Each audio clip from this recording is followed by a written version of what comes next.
Hi everybody, my name is Eli. I'm Jason. I'm Caden. I'm Jaden. I'm Nicole. And we're the Yahoo and the Torah YouTube channel. All right, everybody. Hi, much love out there to everybody out there, our family out there. I'm watching the chat here, seeing if things are dropping out and coming back in. Much love to everybody out there.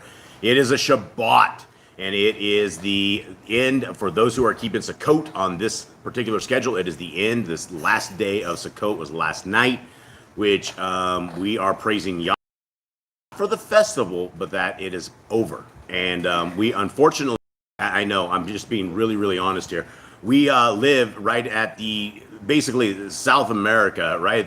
Between Central America and South America, in the middle of a tropical rainforest. And so when the rains come, there's no real tent, even being what they call waterproof, it just doesn't happen. And so we have tarps and tarps and tarps over the top of tents, and we have backache problems, hip problems, shoulder issues, and we don't have things like blow up mats or mattresses or anything. So we're just sitting there on concrete back. Miss Nicole was out there with us last night on the hard cement. we actually upgraded to the porch, the outside porch, while the kids got the tropical rainforest experience. Gentlemen, how you guys doing? Good. All right. Anybody not have any injuries from this Sukkot? I don't think so. Everybody's injured. That seems to be. Yes, and so I don't know if it's supposed to be like that in a good feast, a festival time, but it happens to be here like this. All right. Much love to everybody out there. And Cade, will you begin with a word of prayer for us, please? Heavenly Father, we thank you for this day. We thank you for this Shabbat. And we thank you for your feast of Sukkot. We thank you for your festivals and your holy times that you have given to us, that you told us to celebrate with you, that you have told us to be your people, and you will be our Elohim if we keep these commands. And we're out here keeping them today, keeping your feast, keeping your Shabbat. And we ask that today the reading is blessed by you, that is sanctified by you. Read that. And you put on our hearts, minds, and souls of your Torah, of your Son, of the words of your Son, and the words of your prophets. We thank you for this day, and we thank you for all that you have shown us and all that you have given to us. And then we ask that this family day is blessed by the reading, and that we can all comprehend it, and that we can all take it to heart of everything that you say. In your name, amen. All right, and so as we get this stuff set up out there, the Grand's on. Oh, much love, Grand. We love you, Grand. We cried with you too. Our hearts are with you, our dear sis. We love you. Super sorry to hear about your pooch, your little poodle, your little dog. It wasn't a poodle, but a little doggy. And we are truly the dog people here. Our hearts were broken with you. I cried with you as well yesterday for the loss of your animal. Guys, please keep Grand in prayer. And the world's in a funky place right now, right? And, I woke up this morning and everybody in our little Telegram group was talking about the war in Israel, and that just basically it got declared. And one of our good friends, Brother Todd Bennett, has been over there for the entire week. He's still over there. So when we saw that there was a potential of war happening, our eyelids, our eyebrows were lifted, and we were like trying to figure out what how he's doing. So please keep him in prayer. And that's the thing. We live in the end days, right? We are living in the end days. When there's a war in Israel, it shouldn't make anyone really concerned, because Bible prophecy is very, very clear how things are going. Now, our brothers and sisters over in Israel are not straight Torah keepers, right? They are not God's chosen people. So when we're talking about a war that is happening right now to God's chosen people, when you look at Torah, when you look at our commandments, one of the commandments is obviously thou shalt not murder, right? We're not to kill, we're not to murder. And we had that discussion last week. I guess murder is the right word. And if you are in the thinking that Israel is like God's holy people are just getting annihilated right here, guys, there are abortion clinics from one end of Israel all the way to the other end. Some of these abortion clinics are open till 11 o'clock at night. So for those who know the Torah, if you had a crazy doctor that's sitting there cutting up kids, killing them up until 11 o'clock at night on the supposed land that our Creator wanted to give us, right? The people that are there right now are not in obedience to our Creator, right? They wouldn't have abortion clinics. They wouldn't have 200 other books called the Oral Torah that they keep along with our regular Torah. And for those who know what the regular Torah is, it's Genesis, Exodus, Leviticus, Numbers, and Deuteronomy. Those first 5 books and nothing else is the word of God. That is the word of Yahuwah that he has given to us. And the same thing I was trying to convince my mother of is that when our Creator was in a semi-physical form with his people and was walking with them and talking with them and leading them and guiding them, he gave us the set of instructions on how we need to live, how we need to worship, how we need to praise him, how we need to do back in the day the sacrifices, how we're supposed to treat our neighbors, how we're supposed to treat our wife, how we're supposed to treat our kids, right? All of that is in the Torah, which the people over in Israel have completely neglected. And so there is going to come a war that will wipe out every single one of those people over in Israel. There is going to be a second Exodus after the people in Israel are completely wiped out, that our Creator will call us over there under the leadership of his son, Messiah Yahushua. It's going to be a cleanup crew. We're going to have to go clean up the land at some point because there's going to be bodies everywhere. Because our Creator is very, very clear with how he wants us to operate. If there's any doubt in anyone's mind that abortion is probably one of the most wicked things ever, that we're taking the life of one of our Creator's created entities and we're killing it before it ever has a chance to take a breath of fresh air, and we monetize it and then we go off. You know, North America is a criminal and all of that, because not only do they do that, but then they chop the babies up and they sell them to everyone. Planned Parenthood was busted for all this. So we are living in a time of beyond the days of Noah. If we are looking for are we at the end? We are absolutely at the end. We were told that in the days of Noah is what the end times will be like today. The days of Noah was complete genetic corruption. DNA was completely toasted. They took our double-stranded helix DNA and then they started mating with entities that were not human. And those entities created the Nephilim, and the Eliyahu, 3 separate races, all larger than all the rest of them, all stronger, all bigger. You know, when you're talking about the people of Greece, right, the gods of Greece that we hear of as like Thor and Zeus and all these kind of things, these were what I believe were the fallen, the fallen and their kids throughout the ages. And so when we have signs that we're looking for the end of times, the sign in Israel of a war happening is obviously what is going to happen. Israel's going to get annihilated. They are going to get busted up real badly, according to what I can see in prophecy. And so we need to be very, very tight in our lives with the laws, statutes, and commandments of our Creator. This is the time. It's not this is the week. It is the moment now, right? These are the moments that we can embrace what our Creator has given to us instead of rejecting it. And when we embrace this and the laws, statutes, and commandments, which we're about to read here in just a little bit, then we will fall under the covenant protection of our Creator.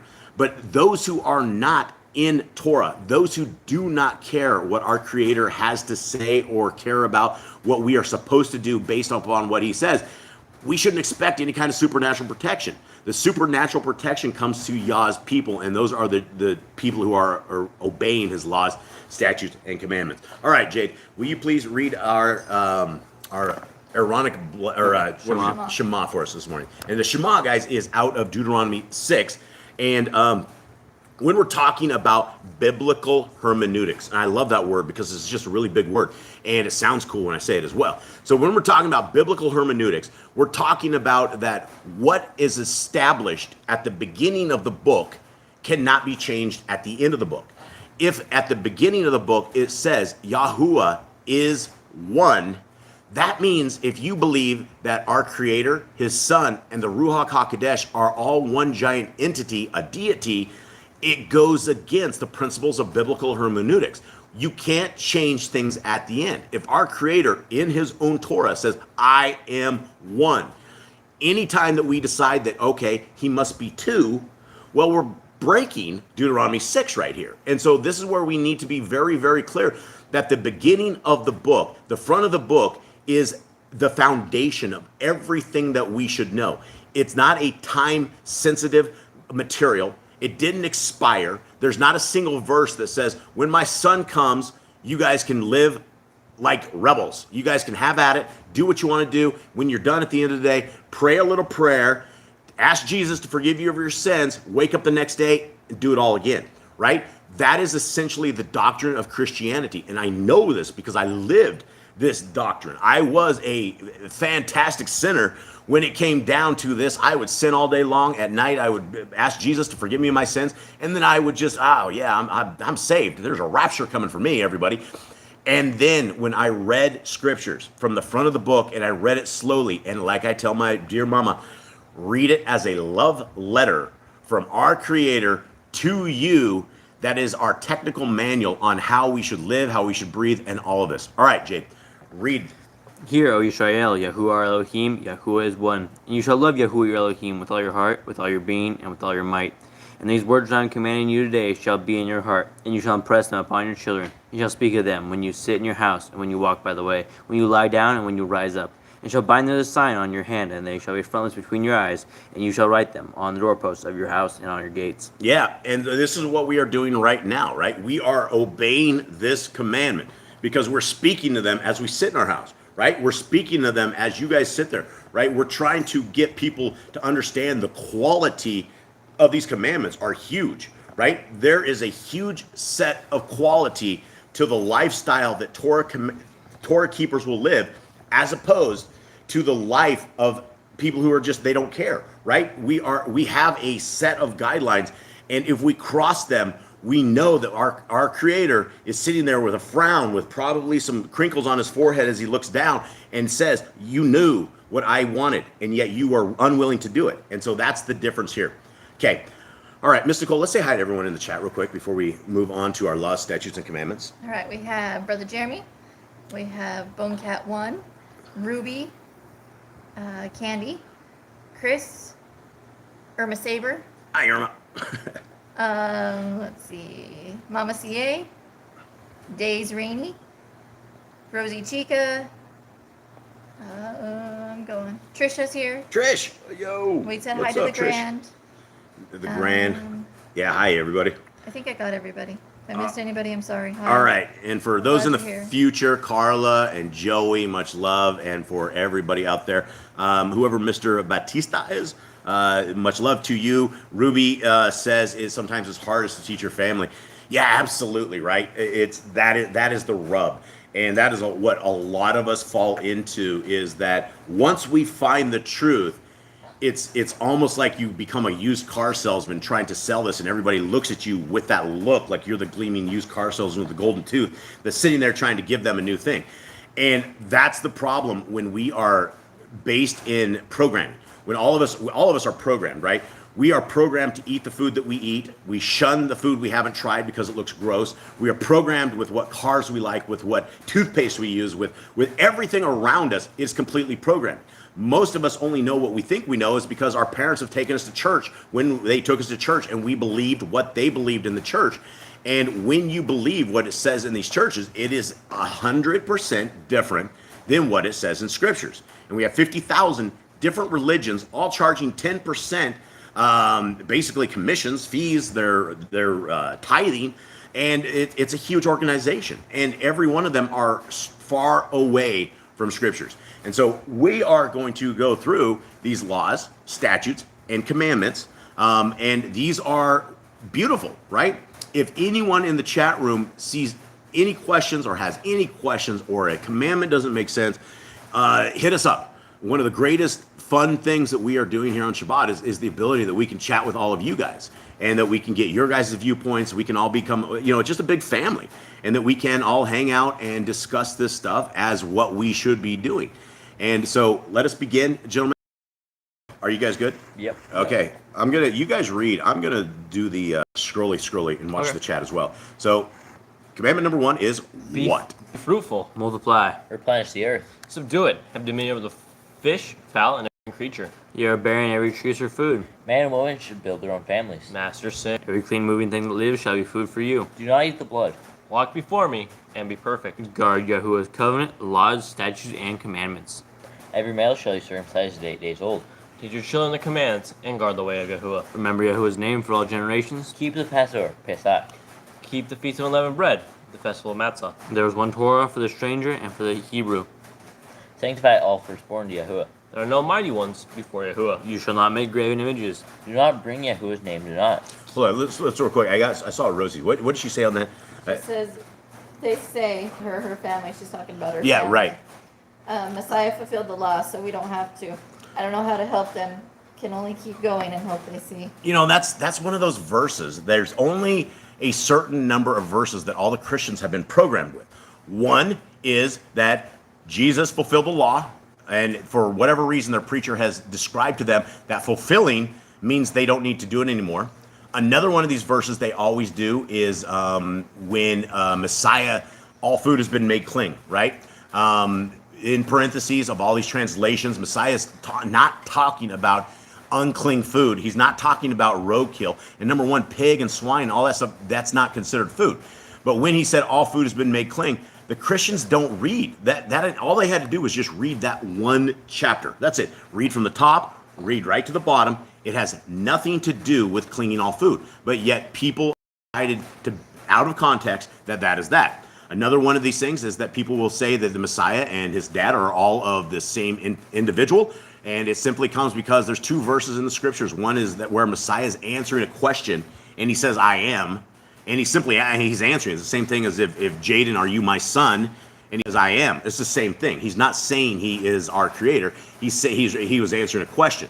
And so we have to get very, very clear on all of this stuff. And it is impossible almost at some levels, because all of you guys who are trying to work on your family and trying to do this, they're blinded. They're literally blinded. And when you start struggling with people's beliefs, they shut down. They completely shut down right out of the gate. They're not willing to listen. They don't want to listen because they are happy with where they are at. They are happy with their own pseudo salvation, the fake salvation that comes out of these so-called religions. And so it is hard. All we can remember is I love my dear old mom with everything I got, but she is hellbound. I don't think she'll ever come out of her ways. I do the very best that I can, but she's one of those old people that is always out saving people. You know, she has records of all the people she saved from when I was a kid. We went to church camp and all these Christian things, and that's the Christian thing. How many people accepted Christ and have been saved? How many people have been saved, right? And then they're like, well, once saved, always saved. You get a card, you can't lose this thing. But, you know, when you read scriptures, it is very, very clear. People lose salvation. Matthew 7 clearly says that people who knew our Messiah, who were calling out Yeshua, Yeshua, Jesus, Jesus, in your name did they cast out demons, and in their name did they do all these things. And he looks at them like they're foreigners, like he's never seen them before. Who are you? Go away, you who are lawless. And it doesn't register to people. You can transfer that word lawless to Torah-less. It is the exact same thing. So by the words of our Messiah, and if you are a Christian, you should be a follower of Christ. Our Christ, our Mashiach, kept these laws, statutes, and commandments. All right, let's continue on, gentlemen. Keep the Shabbat. Where are we at? 19? 22. 22? There are no mighty ones before Yahuwah. Did you get that one? 19? All right. Honor your parents. Do not kill. Do not break wedlock. Do not steal. Do not make false accusations against your neighbor. Do not covet anything of your neighbor's. Do not make an altar from rock that a tool has touched. Do not go up to the altar by the steps. If a man steals cattle, he shall restore it 5 times. Yahuwah's laws for criminals. Do not lie with beast.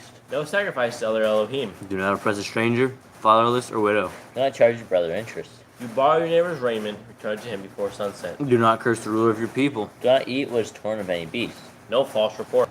Do not follow a multitude of evil. Do not judge unrighteously against the poor. Bring back your enemy's cattle if you find it going astray. Help the animals of your enemy. Stay away from rumors and gossipers. Do not oppress a stranger. Love the stranger. Take no bribes. You missed it, Cubs. I see. Give your land rest in the 7th year. Do not mention any pagan names. Keep the feast of Yahuwah. Do not cook your goat in his mother's milk. Obey the messenger Yahuwah sends before you. Do not bow down to other Elohim. Serve Yahuwah. Make no covenant with other Elohim or outsiders of the land. Do not make her use his anointing oil on a normal person. Do not make her use his perfume on a normal person. Do not eat the fat. Do what you say you are going to do. Return what is your neighbor's. Obey Yahuwah's dietary laws. Women's time of separation. Obey Yahuwah's hygiene laws. Keep the Day of Atonement, Yom HaKippurim. Do not uncover the nakedness of your family. Do not take your woman's sister for wife. Do not lie with a woman in her uncleanness. Do not sacrifice your children to Moloch. Do not be a sodomite. Be holy. Do not reap the corn of your field, or you shall not glean in your vineyard. Do not deal falsely or defraud your neighbor. Do not lie or be a liar. Pay your workers for the day's wage they are due. Do not harm the disabled. Do not endanger your neighbor. Do not hate your brother. Do rebuke your neighbor for his sin. Love your neighbor as yourself. Do not averse your cattle. Do not mingle your seed. Do not mingle linen and wool. Do not lie with a taken woman. Do not eat the fruit of the trees for 3 years. Do not practice sorcery. Do not round your beard with the corners of your head. Do not cut yourself for the dead. Do not get tattoos. Do not prostitute your daughter. Do not defile your temple. Slow down there, speed racers. Do not consult the medium. Respect your elders. Have correct weights and measures. Do not walk in the manners of the nations. Keep the feast of first fruits. Shavuot, Omer Count, and Pentecost. Keep the Feast of Trumpets, Yom Torah. Keep the feast of Sukkot, Shemini Atzeret. If you blaspheme the name of Yahuwah, you shall be put to death. If you kill your neighbor's animal, you must give him another. Pay injury for injury. Honor the Yobel. Then confess your sins to Yahuwah and repay who you've trespassed against. The Torah of being a Nazir. Wear zizi on the four corners of your garments. The laws of whoever touch the corpse. Follow Yahuwah's laws of inheritance. The law of keeping your oath, Yahuwah. Do not add or take away from the word. Guard your soul. Learn to fear Yahuwah. You shall love Yahuwah with all your heart. Bind the Torah upon your hand in the frontlets between your eyes. Write the laws on your doorposts. Do not tempt Yahuwah. Do what is right and good in the sight of Yahuwah. All right, hold on. Let's talk. I saw a thing with Jeremy. I thought that was interesting. Reread that. I Ray. didn't know that. It's interesting. The followers of Judaism take that law and go overboard with it because of the nasty Talmud, having separate fridges for milk and even meat. Yeah, absolutely. I mean, the entire world of kosher on what they do to make things kosher is really weird. To make things supposedly kosher is blessed by the rabbi. And that is the same. That's what the Talmud, like Jeremy says, the Talmud is a nasty thing. And I'm not talking about laws, statutes, and regulations that are holy, Kodesh, by any means, that come out of the Talmud. Things that come out of the Talmud, for those who do not know, there's witchcraft. There's literally black magic and witchcraft when you deal with the Kabbalah and the Zohar. So you're already into stuff that we absolutely should not be into. And then there's clauses for marrying very young girls, 3 years old, and it's literally pedophilia, and there's no other way around it. And it is not in Torah anywhere. It is not the whole thing that they've had. I think it's like the Second Sanhedrin 5b or something of the sort in one of their little things. I've read it over and I did videos years ago on the whole thing, but it's literally pedophilia. Along with that, in their nasty things inside of this Talmud, is we have the ability, or they have the ability, to treat others outside of their sect. If you are not a Jew, you can rob them, steal from them, do all sorts of evil stuff from them, because they do not consider people that are outside of Judaism anything other than dogs, wild dogs, right? That's what they always call. And so when you are able to label and to put a person under such a thing by simply looking at them and going, well, they're not wearing their white tzitzits like the Judaism Jews, that person we can rob from, steal from, do whatever. That breaks all sorts of commandments, right? That's absolutely not loving our neighbor as ourselves. That's absolutely no way. When you treat people like that, there is no way you're ever going to come back and try to teach them about Messiah and try to teach them about the Torah, because the guy that dissed you was part of this little clique. Why would you ever want to be part of some sort of little clique that doesn't even try to accept those who are trying to learn the way and come out of it? So yeah, it's a nasty thing, the Talmud. Ruby has a question. Yes. Regarding the commandment about wearing tzitzits on the corner of your garments, what does that mean exactly? Ooh, tzitzits. Tzitzits are awesome. Numbers 15:38, right? Is that the command? Numbers 15:38. Well, this is one of these things that when we read scriptures, and I know Miss Ruby is reading a lot of scriptures right now because she is she's awesome. She's doing a really, really good job for the Yah Scriptures project, and we can't thank her enough. Here's what this means. Now, right before this fella named Korach decided he was going to overtake Moshe, there was a law right before that our Creator is basically what we think is the straw that broke the camel's back when it came to Torah, when it came to Korach. Right before, our Creator says that the people of our Creator need to put blue ribbons on the four corners of our being. Essentially, you become another sort of branded, right? You were supposed to walk around with tzitzits, and it is for the children of Yisrael. A lot of people think that's only men. In Judaism, you'll only see that the Jews wear a white tassel. We are told that we are supposed to walk around blue tassels on the side of us as tzitzits, and that is what a tzitzit is. And if you guys don't wear tzitzits, I would we actually have videos on our channel. Mr. Cole makes some tzitzits, and we show the tzitzits. And it's kind of hard because once you first start wearing tzitzits, it's really weird because you're supposed to attach them to the four corners of our garments. Now, the folks in Judaism actually have their clothes all made so that is possible. But we have this thing, we have it's a little web belt, it's a little webbing belt thing, and we attach our tzitzits to it, and we just put our the web belt on as we go around, and it puts our tzitzits on. So everyone, including Mr. Cole, wears tzitzits around this house. When we don't wear tzitzits is when we're messing around with power equipment, and Eli has taken out the weed eater before with his tzitzits. Why do we wear tzitzits? Huh? What's the purpose of it? What is the purpose of? Well, it's basically being part of the covenant. We remember his laws, statutes, and commandments, and that was part of this, so that people would understand that when you're wearing them, we fall under a different kind of a laws. We fall under the laws of our Creator. And so it is essentially at the end times when people find people with tzitzits on, they will say, take us to your Creator, show us your Elohim, right? For a time in the future when people are literally looking, because they're not looking for our Creator right now, but in a future, that's how people will be able to identify the people of Yah. And it's not going to be a Jewish white tzitzit. You're not going to want to chase down a guy with only white tzitzit. You're going to want to look at somebody who has it's blue. The main color is blue. And so yeah, we are absolutely supposed to do that as people of our Creator, and it sets us apart, and it absolutely sets us apart because we will walk out, and the first thing anyone ever says to us, "Oh, are you guys Jews?"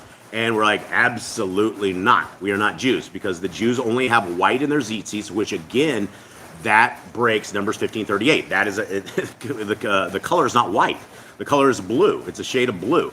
Same as Yah's favorite colors, which is that.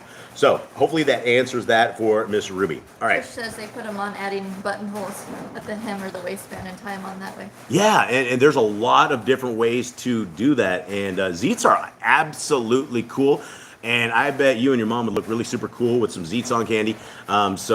Ruby, yeah, and Candy's the mom. So yeah, yeah, my apologies for the name swap up there. But yeah, you guys would look absolutely fantastic with them. I think everybody should have tzitzits. It is a commandment. And so once we have this commandment, as you leave the door, you know that you are always under the statutes and commandments of our Creator.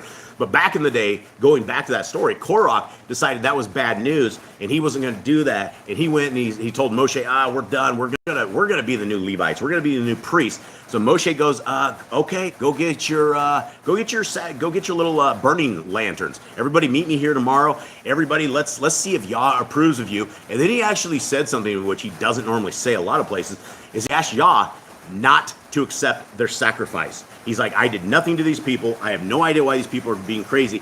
And so Yah essentially the next round sucked all these guys in. They burned them all out. It was just a mess. And he owned them all, right? It's, you don't go against our Creator and against his main man, Moshe. So, all right, let us continue on. And yeah, definitely break in, guys, when you have cool stuff like this. I love to chat about stuff like that. And hopefully it works out. Let's go. Where are we at? I think 116. Yeah, 116. 160. Do not be afraid of your enemies. Remember Yahuwah. Circumcise your heart. Cleave to Yahuwah. Swear by his name. Destroy graven images. Do not make an idol of Yahuwah, as the pagans do to their Elohim. Rejoice in all Yahuwah has blessed you with. Do not do what is right in your own eyes.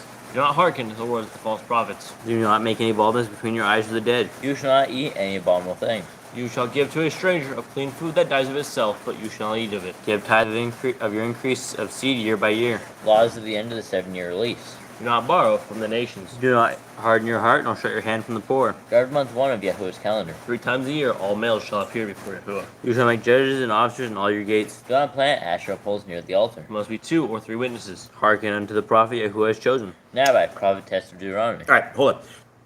So Ruby has one, do not make any baldness for the dead. So that's one of these things that, there's a lot of little itty bitty commands like this. And I guess back in the days when when people were dead, they would sit there and they would shave up their beards. They would shave off their heads, shave off their eyebrows, shave off all this stuff.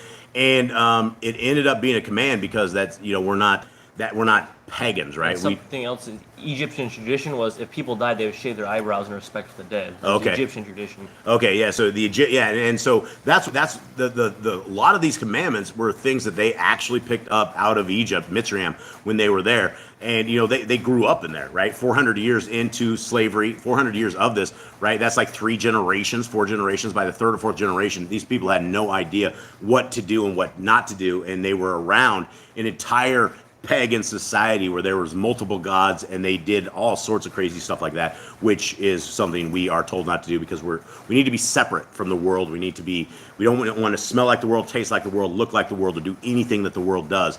And so hopefully that answers that as well. Cool. All right, 2 questions. Let's roll, gentlemen. 138.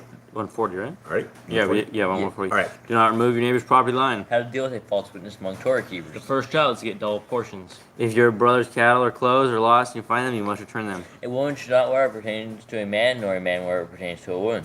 If you find a bird's nest with the mother and the babies or eggs, take the babies, but not the mother. If you build a new house with a flat roof that they lived on, you must put a railing around it. Do not be a prostitute. Do not use dirty money. Law of divorce. Do not take a person's millstone for a pledge. If you lend to your brother, do not enter his house to get your payment. You must bring it. He must bring it to you. Return his clothing before sunset, if that was his pledge. Do not oppress a hired servant that is poor and needy. Every man shall be put to death for his own sin. Do not go back for the forgotten sheep in the field. Leave it for the stranger, fatherless, and widow. Do not muzzle your ox when he treads out grain. If your brother dies and has no child, you shall take his wife, name the firstborn after your brother. The end of 7 years, you are to read the Torah at the Feast of Sukkot, the Feast of Tabernacles. Ruby has another question. Oh, I missed it. All right. Not wearing what pertains to men. What's your opinions on women wearing jeans? We've had this conversation before, and let's go down this road like this.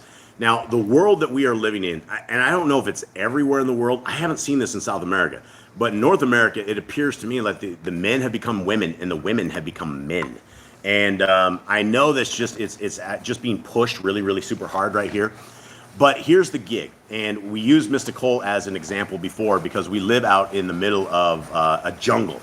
And we also live with 9 pit bulls. We used to have 10.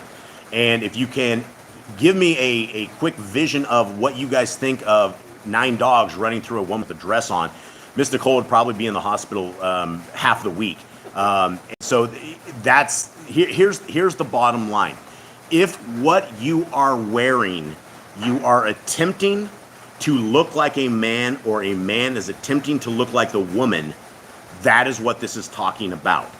There's many different things where, especially in these days where women will need jeans and things of the sort, but just because a woman is wearing a set of jeans doesn't mean she's sitting there trying to look like a man, right? There are a lot of different places, and I know there's going to be a lot of people out there with a lot of different viewpoints on this, but if you are attempting, if you're a man and you putting on lipstick and you put on a dress and some high heels and you say you're a woman, that's what we're talking about, right? That is the abomination where you are literally destroying the man-woman what we're supposed to be. And so if that is your intent, to look like a man or look like a woman, and you are a different gender than that, we are not to do that, right? But I don't think wearing pants is bad, and I know you'll have a lot of these old school folks that are like, well, you shouldn't be wearing it. There's no way possible that Miss Nicole could wear a dress down here. She would end up dead. The critters would crawl right up her legs and it'd be over as well. Trisha says a better translation is women aren't to wear battle armor clothing for war. Yeah, but absolutely. Yeah, battle armor. Yeah, battle armor. Doing, that's the kind of stuff. It's not too hard because 10 years ago we wouldn't be able to explain North America where the women have become men and men become women. It's like a weird psychological sickness that is embracing the world, and I'm sure it's going to take over all the world. Right now, it just looks like it's the U.S. thing for now, but I don't know. I'm not from anywhere else other than here. Emissary of Elohim is here, and he says nothing's wrong with the burlap sack. Nothing. Yeah, I mean that's the thing is if you're not sitting there trying to change your gender and trying to fit in as the other gender, that's the sickness, right? It's man and woman. It's Adam and Eve. It's not Adam and Steve. That's the bottom line. And then Jeannie has a question as well. Hi, Jeannie. The law of divorce. Can you describe it more? The law of divorce is an amazing thing that our Creator has given to us. And there's actually 2 different ways of divorce in the Scriptures. There is where a man will give you a physical law of divorce, and you are free to go marry somebody else. or he just puts you away and you are an adulterer if you go anywhere else. And that is why, even today in Israel, if they run across a woman who has been with another spouse, they will ask her for a letter of divorcement. Has your husband given you a letter of divorcement? Let's see this. It's actually a thing. Because if you have not gotten a letter of divorce, then you would still be under the man-woman covenant of you shouldn't be going to another man or another woman. So when we are dealing with a law of divorce, I mean, it unfortunately, it is lopsided for a man, and it is really lopsided. It's the way it is. The man is able to choose this and able to do it, and I don't necessarily think it's exactly fair, but I will never ever go against the laws of our Creator. He had it set for that. So basically, if you guys are married and you end up with a law of divorcement from a spouse from somewhere, then you would be, I guess, but that's not with a wife either. So if a man gives you a law of divorce, Jade, what do you have on this? Talking about Hoshua said about it when the Pharisees were trying to challenge him about it.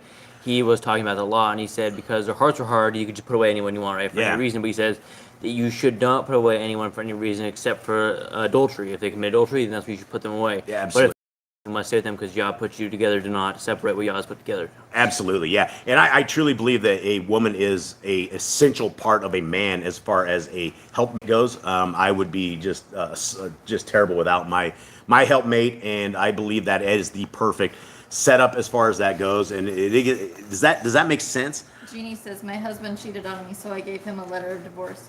So women can do it too? He was unfaithful. I would think so, yes. If the man committed adultery, I would imagine. See, and that's the thing is we don't have in the scriptures, we don't have examples of a woman writing a man a divorce. If there was adultery, everyone involved gets stoned.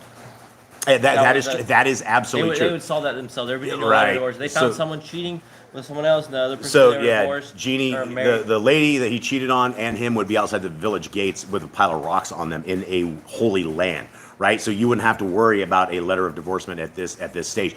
But yeah, under adultery, and again, I feel like I'm like going against the laws of our Creator even saying it, but I think that a woman would have the exact same right if a man was in adultery. And the bottom line is, if he was in adultery, you should never, ever, ever, ever go back to him, right? That breaks a law as well. And so anytime there is adultery at stake, you are not to go back into that spouse at all. It's over. And so you shouldn't be like that. So just get rid of those unfaithful ones and find somebody that will love you with all their heart, mind, and soul.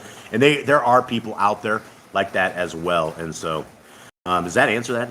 Did I go down the? Yeah, I think so. Okay. Ruby says, but we can't stone nowadays, can we? Yeah. Unfortunately, yeah. Well, that's the thing. Hey, we're all heading back to this land, right? There's going to be a second Exodus. We are all going to fall under these same laws and regulations as before, right? We're not going to be able to just go into the land and do evil things when our second Exodus is here. So that's why, if nothing else of having these laws, statutes, and commands that govern our life now, they will definitely govern our life in the world to come that we're looking at, that we're seeking. And so this is why we want to practice them now, and we want to stay Kodesh, holy in everything that we are doing. See, Torah doesn't specify, say, women would be adding to the Torah because it says the men can. Yeah. Anything else on the comments on this thing, Mr. Cole? No, honeymoon stitch. Brian was just wondering what scripture says you can't go back to it. It's all over the place. Yeah, they're defiled. And that's the thing is you would not want to take in another spouse that has been with anyone else because you by that default, you are committing adultery. And it's all over scriptures. It talks all about that. Once they're into adultery or once you have committed adultery, unfortunately, and you've gone down to Satan's hand, you're breaking commandments even further by going back to your wife. You're defiling her. You're making her an adulteress as well. Okay. All right, so here we go. Guys, we are reading out of Exodus today, and again, much love to everybody that's out there. We definitely yacked it up this reading session, and so we are going to be going just a little bit longer. I really enjoy the chat, though. I really, really enjoy that. She used to go back to that spouse. I couldn't do that. Yeah, no, and you shouldn't do that. You become a permanent adulterer. That's the thing about adultery. It's one of those sins that it never goes off, right? Once an adulterer, always an adulterer. you can't shake this off. And absolutely, find somebody faithful, find somebody in Torah, find somebody who loves Elohim, and they will treat you like they should, which should be complete faithfulness. And I'm so sorry that happened to you. I think at some stage this happened to pretty much everybody that's out there, anybody that's like hung out in the North America or Babylon. It just happens. People are very, very unfaithful. It sucks. Okay, so here we are. We are reading. Emissary says you can't take back someone you divorced, but it's your choice to forgive. Absolutely. Yeah, it's one of those things you should, according to Torah, forgive them, but forgiving them doesn't make it okay to go back to them, right? You can either live with the anger, aggression, the brokenness of the unfaithful spouse, or you can say, you know what, these people are, like Paul says, turn them over to Satan. They're there. Have at it. I forgive you. Good luck. Just never come back into my house again. So, yeah, it's been 20. Yeah, I forgave him. It's been 20 years now, but it never ends, does it, Jeannie? It never ends. It's like you will always pack that unfaithfulness with you, because you find a spouse, you're always going to wonder. It's the same thing with me. Very, very much the same thing. And so it kills your trust. It kills your bond, and it just really sucks. And I'm super sorry that happened. Okay. Yeah. Forgiveness doesn't mean to return to them. Exactly, Jeremy. Really quickly, who's Brother Glenn? I've seen his studies on y'all's page. Brother Glenn is our wise old military owl. And he's not here today, unfortunately. Brother Glenn isn't here? Oh, he's not here today. Brother Glenn is awesome. He is in fact, Miss Nicole will probably invite you and your mama into a group that we have, a Telegram group, if you're interested in. It has Brother Glenn in it. Trish is in there. We're all kind of a really small little family there. So Miss Nicole can do that afterwards. But yeah, Brother Glenn is, I think he's like 75 years old. He's extremely old. He's extremely wise. I don't mean extremely old. My wife's looking at me like, what have you just said? He's much older than all of us. He's a wise old owl. I don't mean that in any disrespect whatsoever. He is a legend.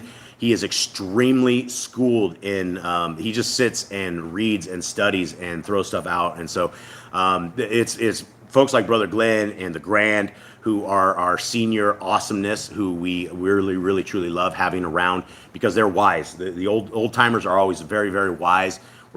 So we really appreciate everybody over there. Like Chris says, you mean mature? Yes. Yes, that's what I meant. I just say the wrong thing sometimes, and here we go. Okay, so here we go, guys. This is the bottom scriptures is the Scriptures of Yah Scriptures. Absolutely free of charge. There's a PDF you guys can go download if you'd like. The downloads are always in the links. It's the full scriptures. You guys can definitely do it. The scriptures above is the Targums of Exodus. And the Targums of Exodus is yet another translation. And we're going to go through this and see exactly what's going on. So for now, I'm going to have to say goodbye to our chat and let us begin. Okay. Anybody, give me a quick recap of where we're at. We're in Exodus 8 right now. What's happening? What's going on? Where do you want me to start Moses goes down into Egypt, and Moses comes down and basically tells Pharaoh, let my people go. And he goes, no. If you guys are this bored, you're going to work more. So he gives all the Israelites, gives them more work, makes them get their own straw, but they cannot do any less of their work than they were already doing. Basically, they have double the work, and they have to do it double the time as well. So now they're running plagues. Now Yahuwah's like, all right, I'm going to harden Pharaoh's heart. I'm going to do this. And this is because Pharaoh is wicked, right? He's got to punish Egypt, just like the rest of the nations end up getting punished. He goes, I'm going to harden Pharaoh's heart, but I'm going to also show Israel my power. So we start off and we bring blood in the land. We bring horrible things. He shows them the snakes. He shows them all these things. And the magicians can do it as well, so Pharaoh just doesn't care. But now we're going to get into even more crazier plagues that are going to really destroy Egypt. Right. So we have a million or so people that are trapped in a land that is not their land. 400 years has gone by since they've been stuck in this captivity. They're crying out to our Elohim. It's the third or fourth generations of this. People are crying out, let us go. Our Creator sends them Moshe, our buddy Moshe and his brother Aaron, and they are doing what is the impossible to show that our Creator can do the impossible. Chapter 8, verse 1. And Yahuwah spoke to Moshe, go to Pharaoh and say to him, thus said Yahuwah, let my people go, so that they serve me. But if you refuse to let them go, see him smiting all your border with frogs. And the river shall swarm with frogs, which shall go up, and shall come into your house, and into your bedroom, and on your bed, and into the houses of your servants, and on your people, and into your ovens, and into your kneading bowls. And the frogs shall come up on you, and on your people, and all of your servants. And Yahuwah said to Moshe, say to Aaron, stretch out your hand with your rod over the streams, over the rivers, and over the ponds, and cause the frogs to come up on the land of Mitzrayim. Why do you think he had Aaron do it? What was the reason for Aaron to do it instead of Moses just like throwing his hand out there? I don't know. Was it as a test of faith? Was it showing him that he can do it? I don't know. Maybe it's a transfer of power so the people are able to see that those two are a group. Does it show you? You want to know why Aaron? Just talk about it, It'll talk about All right, it. we'll wait. Okay. Well, okay. Did you have something, Jobs? Whole time read. Okay, so we live in a land of frogs, and we are in South America, and we've had to do some weird stuff before where we ran out of dog food, right? We're the broke people. We had no dog food whatsoever, and so there was a time when we had to kill birds, and our plan was to go out every single night and start loading up frogs into a cooler, and we actually learned how to chop them up and how to cook them up. They're unclean to us, obviously, and they're very disgusting, the things that we have to do out here in the jungle. But when you don't have 10 pit bulls and you don't have any food, then that is the very biggest concern, is how do we feed these animals? And one of the ways that we did it was by killing birds with little BB guns and harvesting frogs up. And so when you're dealing with frogs, these things are, what's the quality of a frog, gentlemen? You pick up frogs all the time. Slimy? Slimy. They Gritty. gritty. Their backs are all bumpy. When you lift them up, they pee all over your hands. And they Sometimes. puff So- up. I think Yeah, and they puff defense- up. It's like they're both defense mechanisms they have. Yeah, they're both. And we have down here where we have the cane toads. Poisonous cane. Poisonous cane toads. But we don't know if they're poisonous or not because every one of our dogs have encountered them, and they end up looking like Santa Claus. They walk away and their mouth is all foamy, and they've obviously been afflicted by something, but they don't die. We think there's some kind of psychedelic thing that the dogs are probably on some sort of wild trip, but we don't know. They don't talk to us. And we always give them eggs Yeah. and raw milk to counteract it. So when they encounter the frogs, that's the thing. So these things are really they're really gross when you look at it. Of course, you guys don't think so, right? I mean, they give you high fives. They give you high fives, yeah. I've never had a problem with the frogs. Yeah, no, but everybody else. Mr. Cole hates the frogs. Yeah, they make me scream. Yeah, and they're big. Some of them are like little kittens out here, right? And so some of them are real small, but some of them are like tiny kittens, and that's a large frog. All right, Eli. It says I didn't know dogs eat frogs. I don't think they eat them. They lick them. They lick the frog. It's like But they would probably They're eat the meat curious. because it's probably once Oh. you cook it. Yeah, it'd be just like the humans. All these people that are eating unclean meats, all the people out of the South, I think it's like people in Alabama, maybe even Arkansas. I don't know, Trish. You guys eat frogs down there? I don't know. Or the people. But I do know when we used to, back in the days, we used to watch Duck Dynasty, and they would sit there and harvest the frog, cut them up, and eat all of them. And so, yeah, Chris, once you like skin them, rip them up, we learned the entire process of ripping the head off, ripping all the skin. It peels like a potato. And then you have legs, and there's a lot of meat on frogs, especially the bigger ones. And so, yeah, we would put those in the boiling pot, boil those up for the dogs, throw anything else we could find that they might be able to eat some sort of protein with, and away it went. And so, Trish says we don't eat the frogs, but can't speak for the rest of the hillbillies. yeah, yeah, that's true, and that's there's YouTube channels where these guys will. It's a fine meal. They really enjoy their frogs, and it's a gourmet thing. It's really gross. Okay, Mr. Eli, you're beginning at a different. Yeah, we're beginning the previous chapter because it had a little bit of this chapter and the previous chapter of the Targum. All right, so read it. And Yahuwah spoke to Moshe, Go in unto Pharaoh and say to him, Thus says Yahuwah, Emancipate my people that they may serve before me. But if you refuse to set them free, behold, I will plague all your borders with frogs. And the river shall multiply frogs, and they shall ascend and come up into your house, and into your and into the bedchamber where you sleep, upon your couch, into the house of your servants, and among your people, and into the ovens, and into your baking troughs, and upon your body, and upon the bodies of your people, upon all your servants shall frogs have power. And now in chapter 8. And Yahuwah said to Moshe, Lift up your hand with your rod over the rivers, over the trenches, and over the canals, and I will bring up the frogs upon the land of Mizraim. And now we're here. Okay, all right. So we're heading back over here onto Yah Scriptures at the bottom. So Aaron stretched out his hand over the waters of Mitzrayim, and the frogs came up and covered the land of Mitzrayim. Now, guys, we're talking. This is a tragic thing, right? We're only talking like a couple of frogs that we deal with here. If our land was polluted with frogs, it would be a complete disaster. You can't deal with this kind of stuff. Like if you decided you were going to wipe out the frogs that were all coming up, they would be battering frogs. All the land would just be covered with carcasses.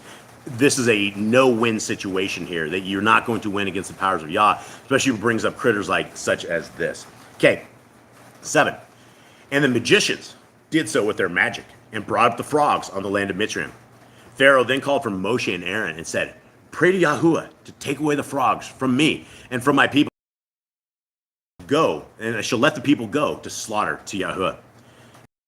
To Pharaoh, "Explain yourself to me. When am I to pray for you and for your servants and for your people, to destroy the frogs from you and your houses and remain only in the river?" So he said, "Tomorrow," which I find very fascinating, right? Because Why did he say right now? yeah, I don't know. He's like, My guess is getting late or something, and he like knew that it couldn't be that day. I don't know. I think he could be. It's weird, but Moshe's like, "What? When would you like me to do this for you?" I think he's just so stubborn. I think he's just so stubborn. Like let's see if they go away by themselves maybe before Moshe tries for me. All right, 11. "And the frogs shall turn aside from you and from your houses and from your servants and from your people. They shall remain in the river only." And Moshe and Aaron went out from Pharaoh, and Moshe cried out to Yahuwah concerning the frogs which he had brought against Pharaoh. Now, Mr. Eli's taking the top part. And Aaron uplifted his hand over the waters of Mizraim, and a plague of frogs came up and covered the land of Mizraim. But Moshe did not smite the waters, either with the blood or with the frogs, because through them he had safety that his mother laid him in the river. Okay, one more time. What did that say? But Moshe did not smite the waters, either with the blood or with the frogs, because through them he had found safety the time that his mother laid him in the river.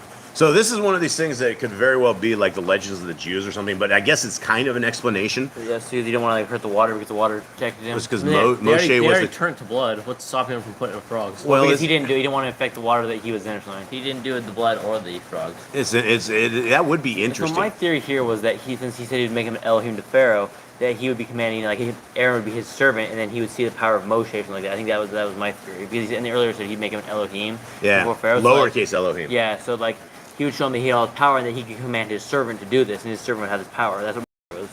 Yeah, no, it's a very interesting dynamic duo with these two. Definitely. All right, hit it.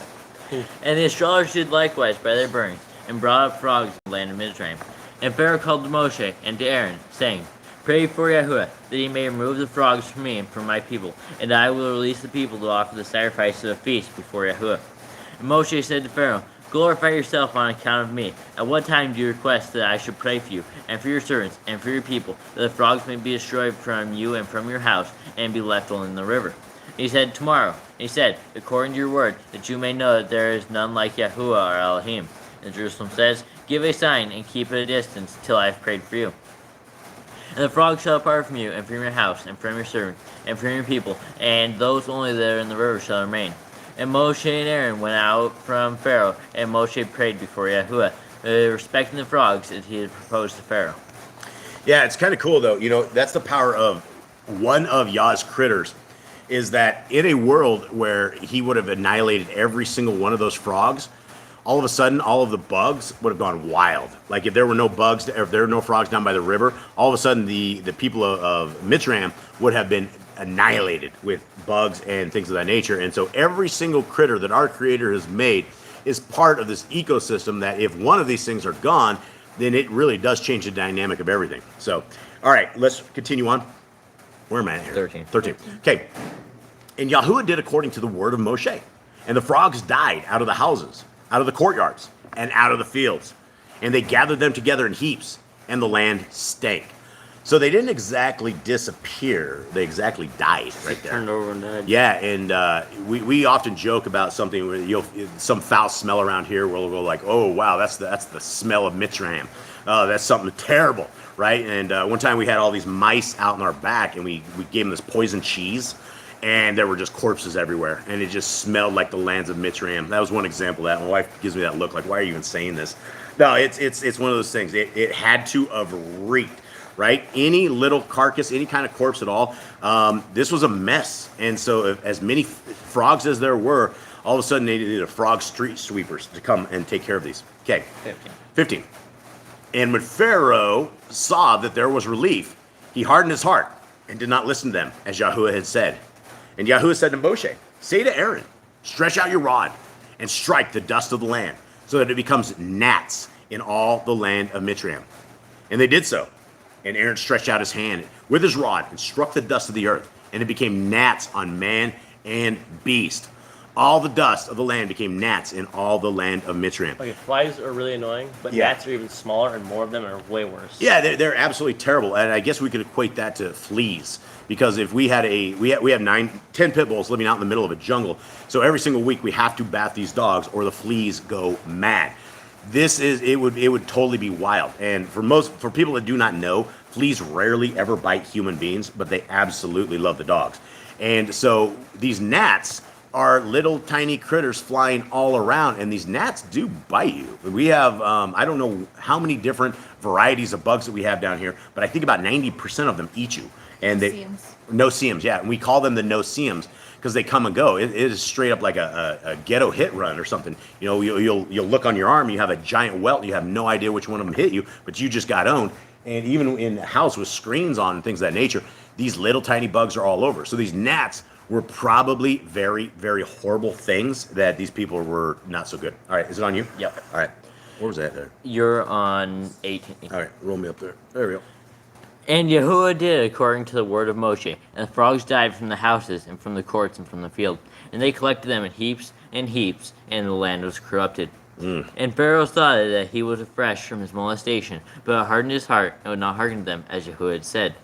And for those who do not know, the word of molestation actually means to bother, is what that word actually means. Okay, hit it.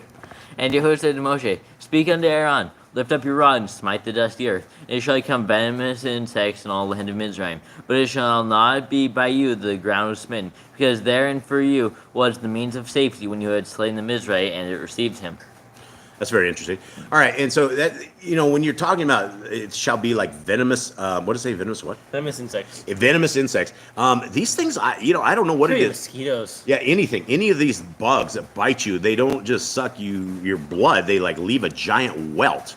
So they're venomous, definitely. Talking about mosquitoes, that's what they're talking about in the chat. All right. Jeremy says, but even though they are bloodsuckers, they are actually meant to take the liquid from plants. Only the female sucks the blood and the male suck from plants is designed without sin. Yeah, that's good. That's interesting. Definitely interesting. All right, Mr. Eli. I got one more verse. Keep rolling. And they did so. And Aaron lifted up his hand with his rod, and smote the dust of the ground. It became a plague of venomous insects upon the flesh of men and of cattle. All the dust of the earth was changed to become insects in all the land of Mizraim. That's bad news. All the dust of the earth becomes. I mean, there's a lot of dust on the earth. So, all right, 18 on the Yah Scriptures at the bottom. And the magicians did similarly with their magic to bring forth gnats, but they were unable. And there were gnats on man and beast. Okay, so yeah, here in the Sefer it says lice instead of gnats is lice. yeah, you know, it could be lice, it could be gnats. It's just a There's bunch several of different annoying translations. bugs. Yeah, something horrible of, lice is something that definitely, it's a lot different than fleas. And I remember back when I was in school, they'd shut down the whole school because some kid or something would get lice. And it was like a big deal. I remember it was like a big deal. I never got it when I was a kid, but I do. My mom was a school teacher, and so she was always dealing with the kids with lice. And it's like everyone in the school freaked out every time some kid had lice or something. And I think it's probably something you could probably just like comb out. I don't think it's as big of a deal as we make it in North America. But of course, I don't have experience on that. But it was something absolutely horrible. Did you guys have something else on that? Yeah, something interesting was the magicians were unable this time to is duplicate weird. what they're doing. They were able to do frogs, they were able to do blood, they were able to do the snakes. That is weird. before, but now they cannot. Is this like Like- Yah holding them back, like stopping them?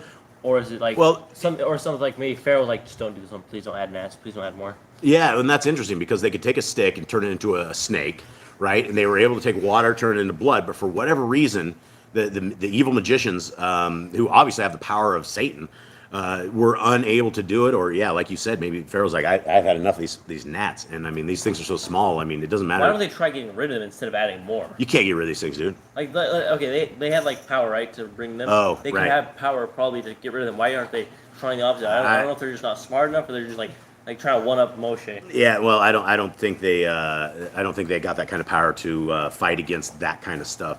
The greatest fly swatters in the world wouldn't be able to stop this. Okay. You're on 19. 19. The magicians then said to Pharaoh, "This is the finger of Elohim." But the heart of Pharaoh was hardened, and he did not listen to them, as Yahuwah had said. And Yahuwah said to Moshe, "Rise early in the morning and stand before Pharaoh as he comes out to the water, and say to him, Thus said Yahuwah, let my people go, so that they serve me. Or else, if you do not let my people go, see, I am sending swarms of flies on you and your servants, and on your people, and into your houses, And the houses of the Mitzrites shall be filled with swarms of flies, and also on the ground on which they stand. Now, we go out to take a bath, and he's like, all right, go find Pharaoh when he's taking a bath. Yeah, and that's the crazy thing about like living in the middle of the jungle is we literally have fly seasons, and I don't know if they have fly seasons. I guess they have fly seasons in the States, right? Yeah. But we have massive fly seasons. Like when the flies are in, all day long, you will be opening up screens and shooing the flies out. In fact, Miss Nicole has this way she can actually rodeo the flies out of here. She uses a towel from one side of the room to the other. You open the window, and she's just like shooing the flies out, and you can see them in mass amounts. And I'm glad it only happens like twice a year, but as our seasons change down here, the flies they're innumerable. They don't stop. And so this is what these guys are dealing with down here, and it's not going to be good. Did you have something from the chat? No. Okay, let's continue on. Where am I at here, guys? You're on 22. 22. And in that day I shall separate the land of Goshen, in which my people dwell, that no swarms of flies shall be there, so that you know I am Yahuwah in the midst of the land. Wild, huh? And I shall put a distinction between my people and your people. Tomorrow this sign shall be. Okay, hit it, Eli. There. And the astrologers wrought with their burnings to bring forth the insects, but were not able. And the plague of insects prevailed upon man and upon cattle. And the astrologers said to Pharaoh, this is not by the power of strength of Moshe and Aaron, but this is a plague sent from before Yahuwah. Yet the design of Pharaoh's heart was strengthened, and he would not hearken them, as Yahuwah had said. And Yahuwah spake to Moshe, arise in the morning, and stand before Pharaoh. Behold, he goes forth to observe divination of the water, as a magician. And you shall say to him, thus says Yahuwah, emancipate my people, that they may worship before me. But if you will not set my people free, behold, I will stir up among you and your servants, and your people, and your house, a mixed multitude of wild beasts. And the houses of the misery shall be filled with a swarm of wild beasts, and they shall be upon the land also. And the Jerusalem says a commixture. Commixture. Okay. I think that's how you pronounce it. All right. And I will do wonders that day in the land of Goshen, where my people dwell. There no swarms of wild beasts shall be, that you may know that I, Yahuwah, am the ruler in the midst of the land. And I will appoint redemption for my people, and upon your people will I lay the plague. Tomorrow this sign shall be. It's interesting they call these gnats or flies and things wild beasts. Yeah, absolutely. All right, 23. I think I already did that one. 24. Yeah. And Yahuwah did so, and thick swarms of flies came into the house of Pharaoh, and into his servants' houses, and into all the land of Mitzrayim, and the land was ruined because of the swarms of flies. Pharaoh then called for Moshe and Aaron and said, go, slaughter to your Elohim in the land. And Moshe said, it is not right for us to do so, for we would be slaughtering the abomination of the Mitzrites to Yahuwah our Elohim. See, if we slaughter the abomination of the Mitzrites before their eyes, would they not stone us? Let us go 3 days' journey in the wilderness. Then we shall slaughter to Yahuwah our Elohim, as he commands us. I am letting you go. Then you shall slaughter to Yahuwah your Elohim in the wilderness. Only, do not go very far away. Pray for me. And Moshe said, see, when I leave you, I shall pray to Yahuwah, and tomorrow swarms of flies shall depart from Pharaoh, from his servants, and from his people. But do not let Pharaoh again deceive, not to let the people go to slaughter to Yahuwah. And Moshe went out from Pharaoh and prayed to Yahuwah. And Yahuwah did according to the word of Moshe, and removed the swarms of flies from Pharaoh, from his servants, and from his people. Not one remained. But Pharaoh hardened his heart at this time too, and he did not let the people go. All right, Eli, finish this up. And Yahuwah did so, and sent the mixed multitude of wild beasts, and strength to the house of Pharaoh, and the house of his servants, and in all the land of Mizraim, the inhabitants of the land were devastated from the swarm of wild beasts. And Pharaoh called to Moshe and to Aaron, saying, go, worship with festival sacrifices before Yahuwah your Elohim in this land. Moshe said, it will not be right to do so, because we shall take sheep, which are the abomination of the misery, and offer them before Yahuwah our Elohim. Behold, if we offer the abomination of the misery before them, they would stone us with stones as an act of justice. All right, let's talk on that thing right there. That's why that Moshe wanted to go, because they, I guess these guys will I guess they worship the sheep or something. And so if they're out there, what do you got, Mystical? You had a fly on your head. I have a fly on my head. Okay, speaking of flies, there's one on my head. Now, they said that, so I don't know, does anyone out there in the chat know if the Egyptians, they worship the sheep? Was that their gods or something? So I'm thinking so probably like India, they probably worship the animals. You know, they have the sphinx and stuff like that. So they probably The Indians worship the cattle, but you can still order Bibles with leather on the front of the thing. So, you would think that they would be stoning the Indians. It's maybe different nowadays. Maybe you got the cattle for the front of Bibles or something. Yeah, maybe, but I probably like they're like with their idol they worship, and like they see like sacrifices and like gonna come get you. Yeah, that would definitely upset them if they love the sheep or something. All right, continue on. We will go 3 days' journey into the wilderness to offer the festival sacrifice before Elohim, as he has bidden us. And Pharaoh said, I will release you to sacrifices before Yahuwah your Elohim in the wilderness. Only you shall not go to a greater distance. Pray for me. And Moshe said, I will go forth from you and pray for Yahuwah to remove the swarm of wild beasts from Pharaoh and from his servants and from his people. Tomorrow, only let not Pharaoh add to deceive, and not releasing the people to offer the festival sacrifices before Yahuwah. And Moshe went out from Pharaoh and prayed before Yahuwah. And Yahuwah did according to the word of the prayer of Moshe, and removed the swarm of wild beasts from Pharaoh, and from his servants, and from his people. Not one was left. Yet Pharaoh did strengthen the design of his heart this time also, and released not the people. That'd be a good story. If you get chased by a fly, you tell everybody, I just got chased by wild beasts. They're like, whoa, what happened to you? A little fly. I escaped. Yeah, escape. All right, so that is it. That is the end of this for all of us out there. Mystical, is there anything else going on in that chat room? No, just Jeremy says that he thinks the cow was something important to them. Yeah, probably, obviously. Yeah, all right, guys. Well, that is the end of our teaching. That's the end of our reading. And we thank you guys very, very much for hanging out with us. We love you guys very, very much. And we hope that you guys have a wonderful rest of the day. For those who are keeping Shimini Atzeret, the 8th day is tomorrow. For those who are on other calendars, I salute you all.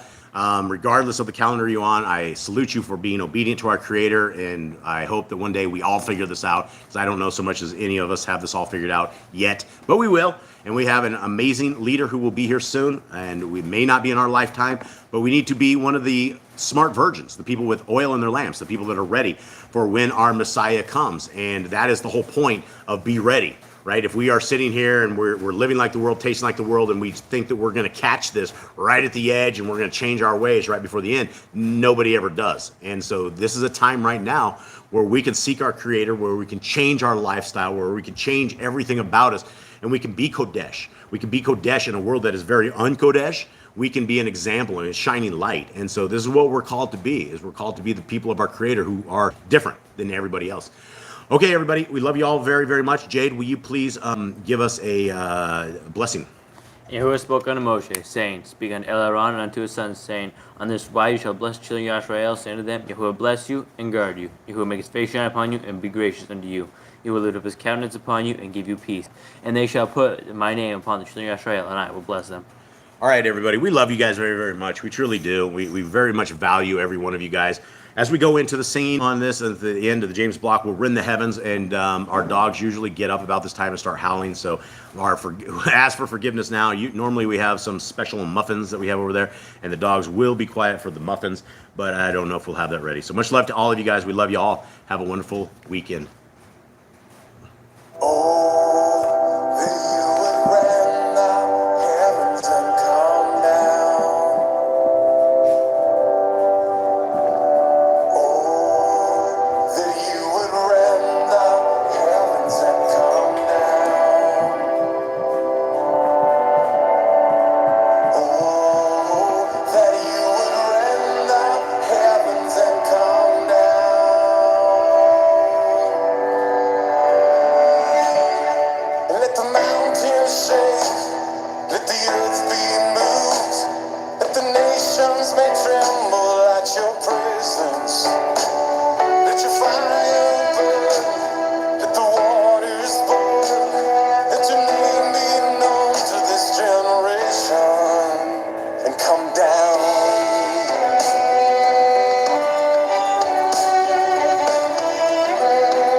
All right, everybody. May Yahweh bless you and guide you. May His grace forever shine upon you. May you find the awesomeness of His Torah, and may you find the love of Messiah.